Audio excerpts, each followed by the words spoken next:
Hey everyone, welcome back to my channel. I'm Temi, and if you're new here, I'm a graduate software developer in the UK making YouTube videos. So this video is a little bit different from my other ones. I'm going to be taking you through how to make a good LinkedIn profile if you are a university or college student or a recent graduate. So if you don't know what LinkedIn is, it's a social media platform that's primarily used by working professionals to either work on their personal brand or network with other employees. It's one of those social media platforms that a lot of people actually don't like for whatever reason, but regardless of all of that, I think the most important thing is that you can actually use LinkedIn to find jobs, because employers will actually use LinkedIn to advertise job vacancies, and there are also recruiters who work for companies who might actually reach out to you and let you know of job opportunities that are available.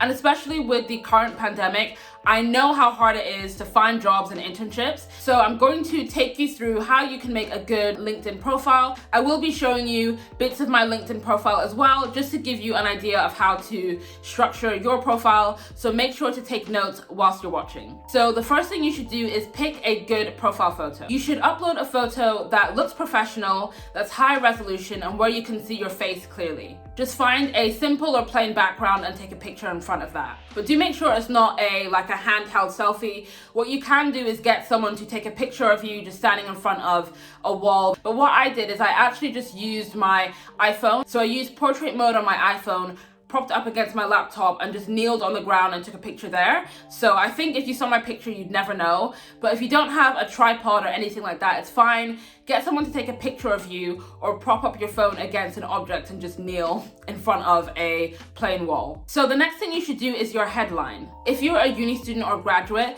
then your headline should include your major, so the degree you studied at university. For example, this could be first year mathematics student at the University of Ohio, or if you're based in the UK like I am, then you can also put BSc mathematics student at the University of X. But if you are a final year student, so you're going to be graduating that year, it is really important to put that you're a final year student, because it tells recruiters that you're definitely going to be looking for jobs when you graduate. But if you're a young professional like myself and you are working at a company, then you can put your job title on the company that you work at. So as you can see from mine, I've put my profession, so I'm a software developer. So if you do other things outside of work or even within work where you hold positions of responsibility, you can put that in your headline as well. So for example, for myself, I am a coding instructor at Code First Girls. I'm also a public speaker, so I've put that down as well.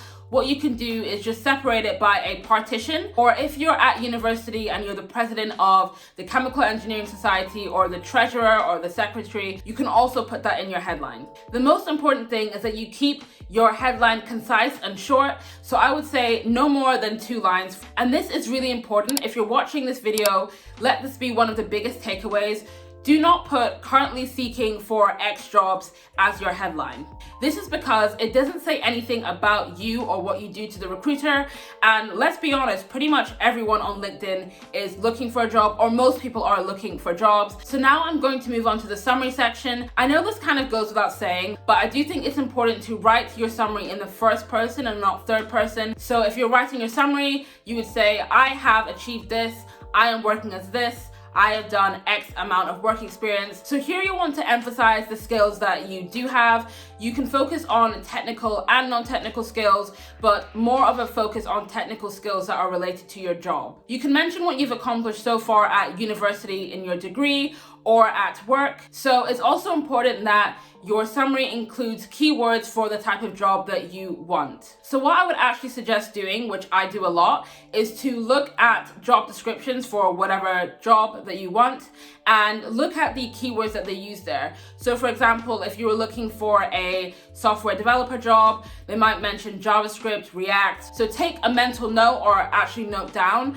the skills that they want you to have, and if you have them, of course, include those keywords within your summary. So as you can see in my summary, I talk about where I went to uni, the degree I studied. I also talk about the company I'm at, what I've done at the company, different projects I've worked on, or the tech stack that I'm using. I also touch on extracurricular things that I do or things I do outside of work.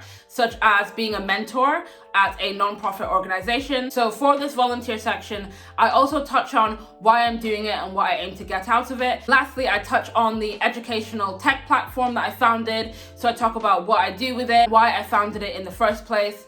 And then as you can see, the very last line of my summary, I just list out the tech stack. So I write Java, JavaScript, Spring Boot, etc. So now moving on to the work experience section. Try not to talk too much in detail about what you did for your work experience, because this is your LinkedIn profile and not your resume. Any recruiter or employer that wants to find out more about what you did in your work experience will ask for your resume and see it there. Just try to highlight what you did, what you were responsible for, and how it impacted yourself and the other people that you worked with. So as you can see, I kind of list what I do. So I'm a technology graduate.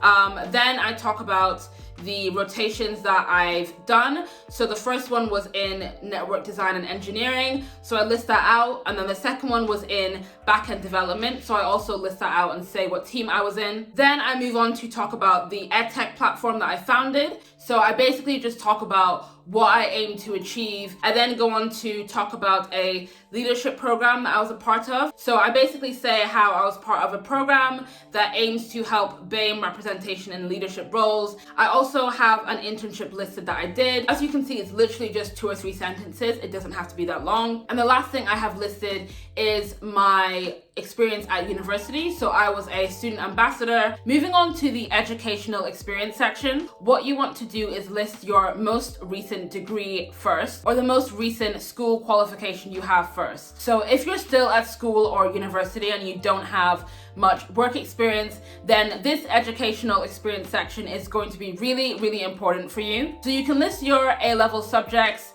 GCSE subjects, or any secondary school education classes or grades that you have. Or if you're at university or college, you can actually list some of your modules that you've taken. I wouldn't recommend listing everything, but you can list some that you think are relevant. So as you can see on this education section, you can put in your school, your degree, what you studied, and when you started and left university. You can also put in your grades if you want, and any activities or societies that you're a part of, and I guess just a description of your course. There's also a section on LinkedIn for you to showcase your work. So you can show any presentations you've made or any articles that you've published. So all you need to do is go to the add profile section and you can click on accomplishments. You can add publications, any courses, projects, etc. So that's also a really good way to show employers what you've been doing at university or outside of work as well. There's also a section where you could input a link to your portfolio, your GitHub, any website that you want to. So you just go to the edit section of your profile, then you scroll down to contact info, and what you can do is you can put your GitHub and link to a project if you want to, or a Medium blog if you want. So the next section is a skills section, and this is basically the section where you can input your non-technical and technical skills. It's important to put the most relevant skills in your top 3 section, because these are the skills that recruiters and employers will see first.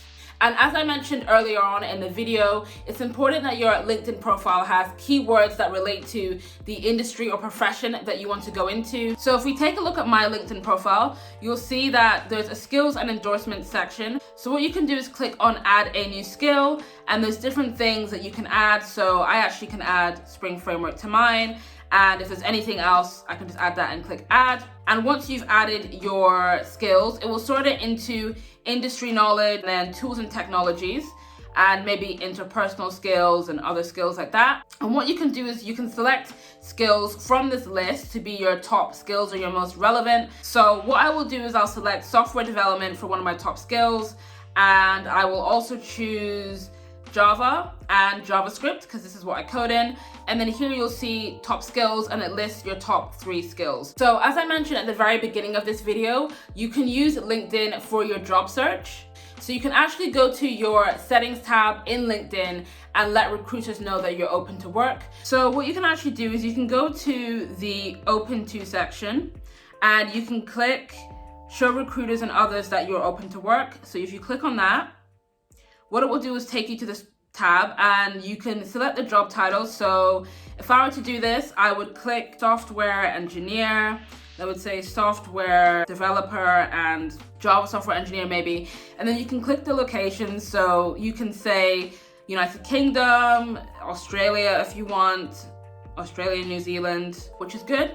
And you also have the opportunity to say whether or not you're immediately looking for work or actively applying, or if you're flexible. I've actually found that when I've put flexible, I'm casually browsing, I have more recruiters reach out to me. I don't know if that's because normally when you have a job, it's easier to get a job. And then what you can do is you can either show to all LinkedIn members that you're open to work, or you can show to recruiters only. LinkedIn also has a really good job board, which I love. So what you can actually do is if you're looking for jobs, you can just click the briefcase here, so the jobs tab, and then it will take you to this place where you can basically search for your next job. So you can just put software engineer in United Kingdom and search, and then you'll get some stuff that come out. There's quite a few things I love about LinkedIn's job board. One thing is that it shows you how many people have already applied. So sometimes it will show you the salary, what it's offering. This feature is another one that I love. It shows you if the company are actively recruiting, which is good because sometimes you'll have job